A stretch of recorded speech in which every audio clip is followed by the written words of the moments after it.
18 தர்பார் வந்துட்டாயா வந்துட்டாயா.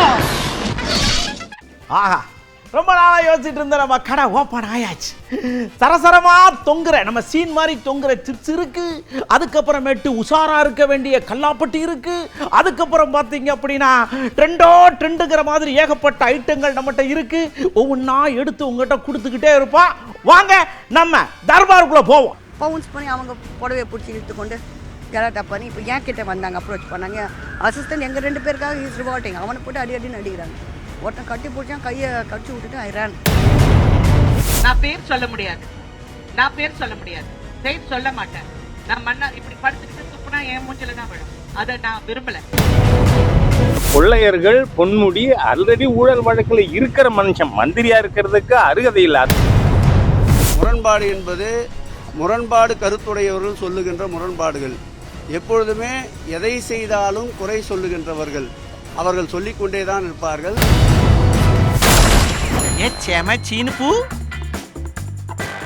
ஒரு காதலன் தன் காதலியை பார்க்க போறதுக்கு மாறு வேஷத்துல போயிருக்கான். அவன் போன ரூட் என்ன தெரியுமா? புர்கா போட்டு போயிருக்கான். அங்க பாத்தீங்கன்னா எவனோ புள்ள பிடிக்கிற ஆளுதான் வந்திருக்காங்கடா, இவனை விடப்படாதுன்னு சொல்லி கும்மாங்குத்து குத்திருக்காங்க. காதல் காதல் காதல் இல்லையே சாதல் சாதல் சாதல்.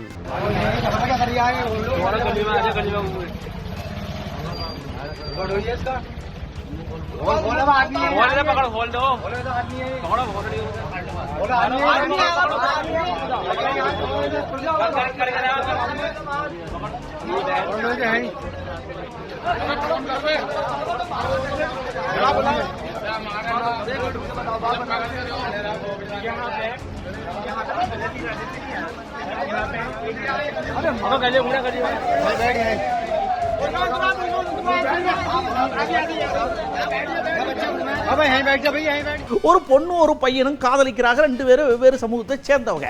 எப்படி கல்யாணம் பண்ணலாம் அப்படின்னு யோசிச்சாக வருங்க. அந்த பிள்ளைக்கு சடக்குன்னு ஏன் நான் புர்கா போட்டு வந்துடுறேன், நீயும் அப்படித்தானே இருக்க, நம்ம கல்யாணம் பண்ணிக்கலான்னு ஐடியா வர அங்க இருக்கிற ஆபீசர் சடக்குன்னு புர்காவை தூக்கி பாட்டார். நெத்தியில் இருக்க குங்குமம் தெரிஞ்சு வச்சு மாட்டிக்கிட்டாங்களே.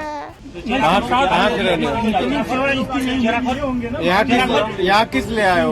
पूरा खोलो, सिंदूर देखा से ये क्यों लगा के आई थी? बदनाम करने के लिए धर्म को, इसको क्यों लगा? सिंदूर क्या नाम है? पूरी नाम बताओ, क्या नाम है तेरा? अरे हमें पेपर लिए भैया, क्या नाम है तुम्हारा? देखा भैया गंगा का आक्रम आएगा होगी। सही बात। तुम अपना नंबर अपने चाचा का नंबर बताओ। तुम्हारा नाम क्या है? कहाँ के रहने वाले हो? मैं इन्हीं के गाँव का हूँ। Camera role action. நம்ம நடிகை ஷர்மிளா இருக்காங்க இல்லையா, அவங்க ஐயா நான் படம் நடிக்க போனேன், இந்த தயாரிப்பாளர்கள் டைரக்டர்கள் நடிகர்கள்லாம் என்னைய பாடா படுத்திட்டாகையான்னு உள்ள குமுறலை அப்படியே தோண்டி எடுத்து புலவுலரும் கொட்டிட்டாங்க ஐயா. நம்ம காலம் மாறி போச்சு தமிழ் படத்தை மலையாளம் வேர்ஷன் அர்ஜுனன் பிள்ளையும் மஞ்ச மக்களும்ன்ற படம். அது வந்து புது ப்ரொடியூசர் புது டைரக்டர். முன்னாடியே யூஸ்வலாக கோரிக்கைகளை வச்சுருவாங்க. அட்ஜஸ்ட்மெண்ட் வரீங்களா இல்லையா, இல்லைன்னா படம் இல்லை, நீங்கள் வீட்டில் வந்து தூங்கவில்லை தான், போகிறீங்கன்னா போங்க, இப்படி தான் பண்ணுவாங்க. இது easy for us to handle. இவங்க என்ன பண்ணாங்க, ஷூட்டிங் ஃபுல்லாக ஷொர்ணூர் எடுத்து முடிச்சிட்டாங்க. ஒரு பிரச்சனையும் வரல, நல்லா இருந்தது. அப்புறம் பொள்ளாச்சியில் 3 நாள் சாங் ஷூட்டிங், பொள்ளாச்சியில் சாங் ஷூட்டிங் 2 நாள் சைலண்ட்டாக இருந்தாங்க. பேக்கப் டே. அதுக்கப்புறம் நான் அவங்களுக்கு தேவையில்லை. முன்னாடியே ஏதாவது செஞ்சுருந்தாங்கன்னா நான் அப்போவே படத்தை விட்டு வெளில வந்திருப்பேன். பேக்கப் டே அன்றைக்கி தான் தே வெஞ்சர். என்னன்னாக்கா எல்லாருமே போயிடுவாங்க, யாரும் சப்போர்ட்டுக்கு இருக்க மாட்டாங்க. அப்போது அந்த இவர் மேனேஜர் சண்முகம் அம்மன் அவர் வந்து நான் கிளம்பிட்டேன், ஓகே நான் கிளம்புறேன்னு ப்ரொடியூசர் பார்த்து ஒரு வார்த்தையை சொல்லிட்டு போங்க அப்படின்னு. சரி போகிறேன். போய் அசிஸ்டன்ஸோட போனேன்.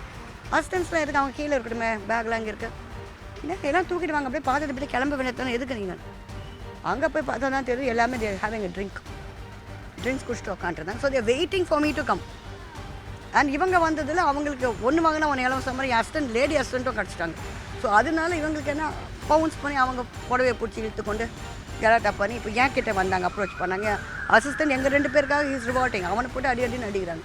ஒருத்தன் கட்டி பிடிச்சான், கையை கடிச்சு விட்டுட்டு ரேன் கீழே வந்து கேட்குறேன், ஃபோன் ரிசப்ஷன் கிடையாது சார், ரிசப்ஷன் ஃபோன் முடியாதுங்க, ஃபோன்லாம் கொடுக்க முடியாதுங்க. ஸோ சரின்னு சொல்லி அதுக்குள்ள நான் வெளில வரேன், ஷட்டர் போடுற வராங்க. அடுத்ததா நம்ம ராதிகா சரத்குமார் அவங்க வந்து எனக்கு யார் யார் என்னென்னலாம் தெரியும் ஆனா நான் பேர் சொல்ல மாட்டேனே, பேர் சொன்னா என்ன நடக்கும் தெரியுமா? மல்லாக்க படுத்துக்கிட்டு துப்புனா மேலே தானே விழுகும், அந்த மாதிரி தான் நடக்கும்னு ரொம்ப காட்டமா பேசியிருக்காங்களே. நான் பேர் சொல்ல முடியாது, பேர் சொல்ல மாட்டேன். நான் மண்ணா இப்படி படுத்துக்கிட்டு துப்புனா என் மூஞ்சில தான் விழும். அதை நான் விரும்பல. இது எல்லாம் நிறைய பேர்கள் சம்மந்தப்பட்டிருக்காங்க, அங்கங்க தவறு பண்ணியிருக்காங்க, இன்னைக்கு அது அனுபவிச்சிருக்காங்க, அது அனுபவிச்சவங்களும் நான் பார்த்துட்டேன். ஸோ அதை பத்தி நான் இப்ப பேச விரும்பல.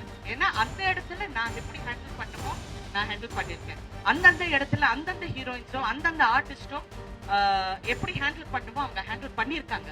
இது வந்து மீடியால பேசியோ மக்களிடம் போய் எங்களுக்கு இப்படி நடந்து போச்சு, we are not helpless women, we are strong women. அதான் விசித்திரமான நடிகை அவங்க வந்தாங்க. எதுக்கு நீங்க ரஜினிகாந்த் எல்லாம் குரல் கொடுக்கணும்னு சொல்றீங்க? அவருக்கு குடும்பம் இருக்கு, குட்டி இருக்கு, பிள்ளை இருக்கு, அந்த வீட்டுல இருக்க பெண்கள் குரல் கொடுக்கணும்னு சொல்லுங்க. அதுதானே நியாயம், அதுதானே தர்மம், அதுதானே நீதி அப்படின்னு விசித்திரமா பொங்கியிருக்காங்கல்ல.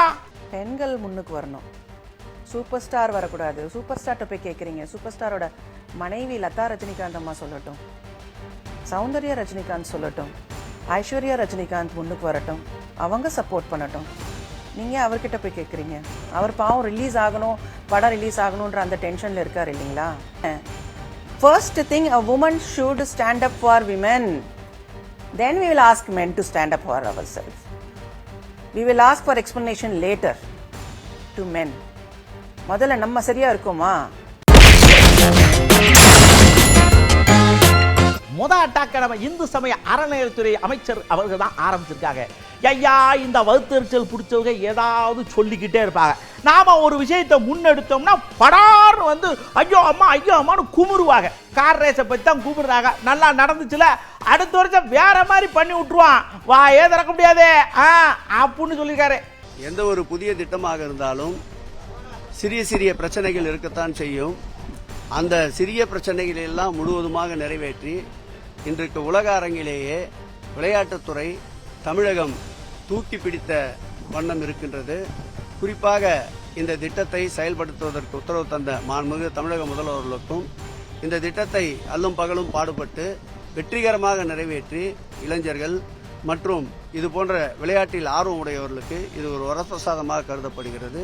சிறு சிறு விமர்சனங்கள் இருந்தாலும் பெரிய அளவு இதற்கு வரவேற்பு இருப்பதால் அந்த சிறு சிறு விமர்சனங்கள் புயலை அடித்து செல்லப்பட்ட காகிதங்கள் போல் மாறிவிடும். அடுத்து அட்டாக்கு நம்ம பாஜக இருந்து ஒரு முக்கியமான ஆள் தான் சொல்லியிருக்கார்.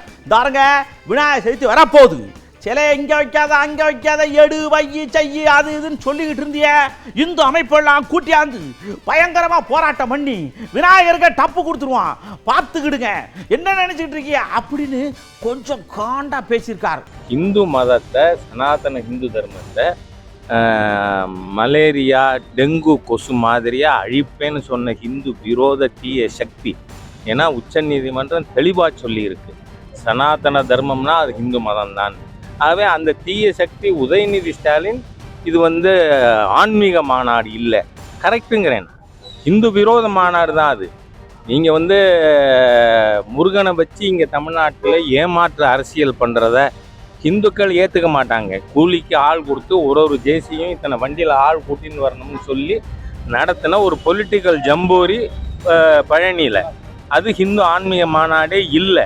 இந்த விநாயகர் சதுர்த்தியின் பொழுது காவல்துறையில் எந்த அதிகாரியாவது அத்துமீறி நடந்துட்டா மாநில அரசு உடனடியாக அந்த அதிகாரி மீது நடவடிக்கை எடுக்கணும். இல்லைன்னா அனைத்து ஹிந்து இயக்கங்களும், பாரதிய ஜனதா கட்சி, இந்து முன்னணி எல்லாமே உங்களுடைய அதிக்கிரமங்களை ஏற்க மாட்டோம்.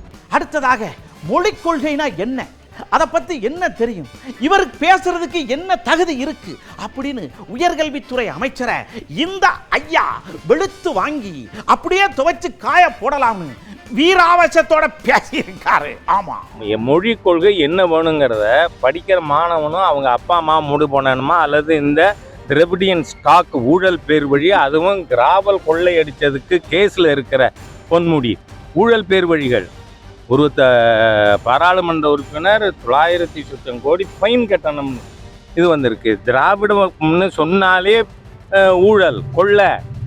இந்த கொள்ளையர்கள் பொன்முடி ஆல்ரெடி ஊழல் வழக்கில் இருக்கிற மனுஷன், மந்திரியா இருக்கிறதுக்கு அருகதை இல்லை. நீங்க யாரு டிசைட் பண்ண? அடுத்ததான் நம்ம பள்ளி கல்வித்துறை அமைச்சர் லைட்டா பால் மாதிரி பொங்கி விடவிடன்னு பேசிவிட்டா. அப்படி தமிழ்நாட்டு பாடத்து புத்தகத்தை பத்தி நீங்க என்ன நினைக்கிறீங்க? தமிழ்நாடு கல்வியை பத்தி நீங்க என்ன நினைக்கிறீங்க? ஆங்கில வழி கல்வியில் படிக்கிறவங்களே நம்ம பாடத்திட்டத்தை வாங்கி படிக்கிறாங்க.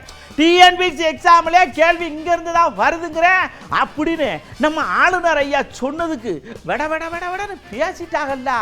நம்முடைய மாண்பை பொருந்திய ஆளுநர்களுக்கு நான் வைக்கின்ற வேண்டுகோள், இதுவரைக்கும் ஒரு 180 தொகுதிகளுக்கு நான் நேரடியாக சென்று ஆய்வுகள் செய்திருக்கேன். அது கல்வி பள்ளியாக இருந்தாலும் சரி, சிஇஓ ஆஃபீஸாக இருந்தாலும் சரி, அதிகப்படியாக நான் சென்றது அங்கே இருக்கின்ற நூலகத்துக்கு தான் சென்றிருக்கின்றேன். அந்த நூலகத்துக்கு செல்லும்பொழுது அதிகப்படியாக இளைய சமுதாயம் அவங்க உட்காந்து எதுக்கு ப்ரிப்பேர் பண்ணிருப்பாங்கன்னு பார்த்தீங்கன்னா, ஒரு சில 1-2 குழந்தைங்கள் யூபிஎஸ்சிக்கு பண்ணுறாங்க. ஆனால் அதிகப்படியாக டிஎன்பிஎஸ்சிக்கு தங்களை தயார் செய்து இருக்கின்ற பிள்ளைகளை நான் பார்க்கும் பொழுது அவங்கள்ட்ட நான் கேட்பேன், புக்ஸ் உங்களுக்கு போதுமான புத்தகங்கள் இருக்கின்றதா, உங்களுக்கு அதிகப்படியாக புக்ஸ் எதுவும் தேவைப்படுகின்றதா என்று சொல்லும்போது, சார் 6ஆம் வகுப்புலேருந்து 12ஆம் வகுப்பு வரை இருக்கக்கூடிய நம்முடைய மாநில அரசாங்கத்தோடைய இந்த புத்தகங்கள் அதிகமாக எங்களுக்கு இருக்கின்றது, இன்னும் 2 செட்டு கொடுத்தா எங்களுக்கு பெருமையாக இருக்கும், பயனுள்ளதாக இருக்கும் என்று சொல்லும்பொழுது, எங்களுடைய ஸ்டேட் கவர்மெண்ட்டோடதையாமா கேட்குறீங்க அப்படின்னா, ஆமாம் சார் 6 to 12 ஸ்டேட் கவர்மெண்ட்டோட புக்ஸ் எங்களுக்கு இருந்துச்சுன்னா, எல்லா புக்ஸ் இருந்துச்சுன்னா எங்களுக்கு எதனாலமா அதை மையமாக அதை ஏன் கேட்குறீங்க, மற்ற புக்ஸ் எல்லாம் இல்லையாங்க சார். அதிகப்படியாக டிஎன்பிஎஸ்சியில் எந்த கேள்விகள் எதை சார்ந்து கேட்குறாங்களா, 6ஆம் வகுப்பு 12ஆம் வகுப்பு சார்ந்த நம்முடைய மாநில புத்தகம் அந்த சப்ஜெக்ட்லேருந்து தான் கேட்குறாங்க. எங்களது மட்டும் இல்லை, ஈவன் யூபிஎஸ்சிக்கு தயாராகிற பிள்ளைங்களே கேட்குறது பார்த்தீங்கன்னா மாநில புத்தகம் தான் கொஞ்சம் நல்லா இருக்குங்க சார். அது லக்ஷ்மிகாந்த் போன்ற புத்தகங்கள் தேவைப்படுகின்றது பொலிட்டிக்கல் சயின்ஸுக்கு. ஆனால் அதை சார்ந்து மாநிலம் சார்ந்திருக்கின்ற புத்தகங்கள் தான் இன்னும் உங்களுக்கு பேர் உதவியாக இருக்கின்றது என்று சொல்லும் பொழுது, இங்கேயே நம்முடைய மாண்புமிகு பொருந்திய ஆளுநருடைய கருத்தை கான்ட்ராடிக்ட் ஆகுது. மக்கள் கருத்தாக இப்ப நம்ம பார்க்க போற விஷயம் என்னன்னா, நம்ம கடைக்கு 1000 பேர் வருவாங்க, 500 பேர் அரசியல் பேசுவாங்க, 500 பேர் புரணி பேசுவாங்க. யார் எப்படி பேசினாலும் நாம கேட்கிற கேள்விக்கு பதில் சொல்லணும் அப்படின்னு கேட்டோம். ஐயா, கடைக்கு வர்ற மகான்களே, இந்த பேருக்கு பின்னாடி சாதி பேரை போட்டுக்கிறது இல்லைன்னா முன்னாடி சேர்த்துக்கிறது இதெல்லாம் பழைய காலத்தில் இருந்துச்சு. இப்போ இந்த நவீன யுகத்தில் அதாங்க இந்த ஃபேஸ்புக்கு, ட்விட்டரு, வாட்ஸ்அப்பு இதுக்குள்ள சேர்த்துக்கிறதாங்களே, இதை பற்றி நீங்கள் என்ன நினைக்கின்னு கேட்டோம். நீங்கள் கடையில் வடையை எப்படி போடுதீங்களோ அதே மாதிரி நம்ம பதில் இருக்குன்னு சொல்லி போட்டாங்கல்ல பதில. எனக்கு தெரிஞ்சு தமிழ்நாட்டில் ஜாதி பெயர்கள் அவங்க பெயருக்கு பின்னாடி சேர்த்துக்கிறதையோ இல்லை ஜாதி பெயர் சொல்லி கூப்பிட்றதோ இல்லைன்னு தான் நான் நினைக்கிறேன். அந்த காலத்தில் ஒரு 30-40 ஆண்டுக்கு முன்னால் இது ஒரு தீவிரமாக இருந்துங்க. கவுண்டரு, நாய்க்கர் இப்படி எல்லாம் விரும்பி பேரோடு சேர்த்து ஜாதி எழுதுறது. ஆனால் இப்போ காலப்போக்கில் அது அப்படியே மறைஞ்சு, இப்போ நம்ம அவ்வளவு தீவிரமாக இல்லை, மறைஞ்சு அது நம்ம ஒரு இதில் தான் இருக்குது. கலாச்சார மாற்றத்தை நோக்கி தமிழகம் சென்று கொண்டு இருக்கிறது நல்லா தெள்ள தெளிவாக தெரியுது. இந்த ஜாதி பேர் இருக்கிறது ஓரளவு நல்லது தான். அது ஒரு அடையாளம் தான். நம்ம மதம் இதுக்கு ஒரு அடையாளம். அந்த அடையாளம் கல்ச்சரு அதெல்லாம் மாறக்கூடாது. என்ன பொறுத்தளவு அந்த கலாச்சாரம் இருக்கணும். அது ஒவ்வொருத்தரும் விரும்பி வேணும்னா போடலாம். சிலவங்க வேண்டாங்கிறாங்க, சிலப்போ வேணாங்கிறாங்க. இன்ஸ்டாகிராமில் கூட பேரோட சேர்ந்து ஜாதி பேரோட தான் போடுறாங்க. நீங்களே பார்த்துருக்கீங்க. இப்போ இந்த விநாயகர் சதுர்த்திக்கு நோட்டீஸ் கொடுக்கறதுல கூட எல்லா பேருக்கு இருக்கு. எல்லாம் சமத்துவமாக இருக்கிறது சமுதாயத்துக்கு ஆரோக்கியமாக இருக்கு. ஜாதி பெயர் இந்த காலத்துலேயும் 2024 வரதுக்கான காரணம் என்னன்னா, அவங்களோட ஆதிக்கத்தை அதிகமாக வெளிப்படுத்துது. இந்த ஆதிக்கம் என்னன்னா மனுஷனோட ஒரு விஷம் மாதிரி, அதை நம்மளே அழிச்சிடும். ஜாதி இருக்கிறது இப்போ எல்லாமே ஒரு மதமாக ஆகிப்போச்சு. அப்புறம் எதுக்கு ஜாதி? எந்த இடத்துலையும் யார்கிட்டையும் கேட்கவும் கூடாது நீங்கள் என்ன ஜாதி அப்படின்னு. எல்லாரும் ஒரே ஜாதின்னு நினச்சிட்டு யார்கிட்டும் கேட்கக்கூடாது. இப்போ நீங்களும் பேசுகிறீங்க, நானும் பேசுகிறேன். இப்போ ஒரு சிலர் என்ன பண்ணுவாங்க, நம்ம ஜாதி கேட்டால் நம்மக்கிட்ட பேசக்கூட தயங்குவாங்க. ஒரு சிலர்லாம் அந்த ஜாதின்ற விஷயம் வரக்கூடாது. மனைவியை மதிக்க தெரியாதவன் மனிதனே கிடையாது. என்னடா திடீர் இப்படி பேசுற அப்படின்னு நினைக்கலா. மனைவியை மதிக்கணுங்க அப்படின்னு ஒரு விழா நடத்திருக்கிறாங்க நம்ம ஊர் ஏரியாவில் தான். மனைவிக்கு ரோசாப்பூ கொடுத்த உடனே, ஐயோ இந்த மனுஷனுக்குள்ளையா இவ்வளவு காதல், ரோசாப்பூ மாதிரி செவக்கையா அப்படின்னு அந்த அம்மா செவக்க, இந்த ஐயா நானே ஒரே கொண்டாட்டம் தான்.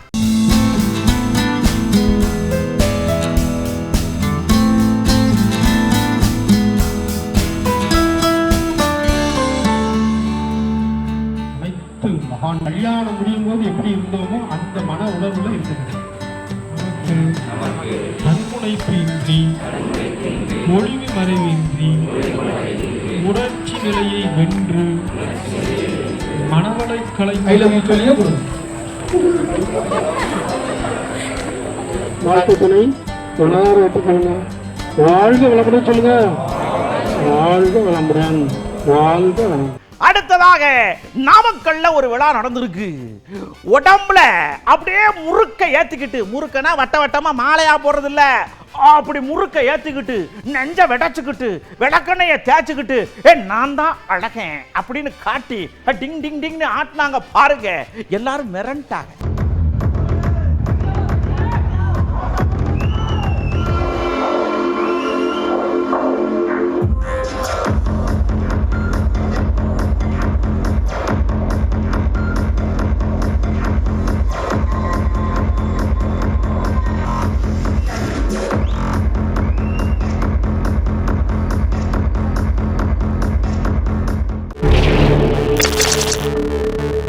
கடைக்கு முன்னாடி நின்ன வண்டியை ஆட்டையை போட்டு போயிருக்கா. அப்படி எதுக்க வண்டிக்காரர் வந்து நம்ம வண்டியை தூக்கிட்டு போறாரே, ஒருவேளை வாடகை கிடைக்கு விட்டாலோ அப்படின்னு யோசிச்சு கேட்குற நேரத்தில் பயந்து போய் நேராக எடுத்த இடத்துல ஒன்றை ஸ்டாண்டை போட்டு நிப்பாட்டிட்டு குடு குடு குடு குடுன்னு ஓடிடுச்சு.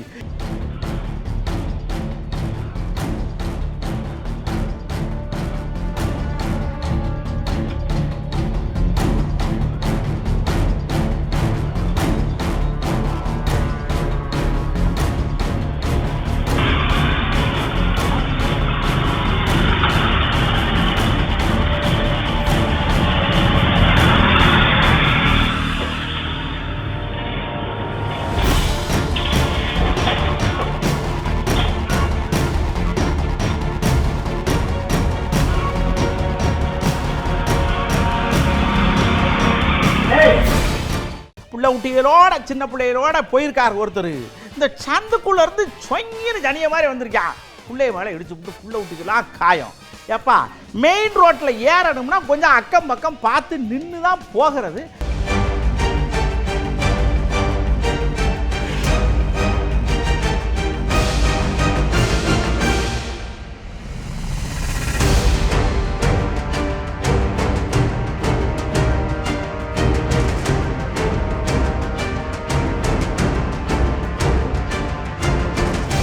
பெட்ரோலை கேன்ல கொடுக்காதேன்னு நிறைய வாட்டி சொல்லுதாங்க, கேட்கறது இல்லை. பீகார்ல ஒரு 10 புள்ளக்கடை எதுக்கோ போராட்டம் பண்ணியிருக்கு. தற்கொலை நீக்க போறோம்னு சொல்லி பெட்ரோலை பூரா 10 உடையிலும் ஊத்த எல்லாரும் அரண்டு போய் தீயணைப்பு துறைக்கு போட்டு தண்ணியை வச்சு பீச்சை அடிச்சு கழுவி விட்டுருக்காங்க. இனிமே நல்லா இருப்பிய, பெட்ரோலை கேன்ல விற்காதிய.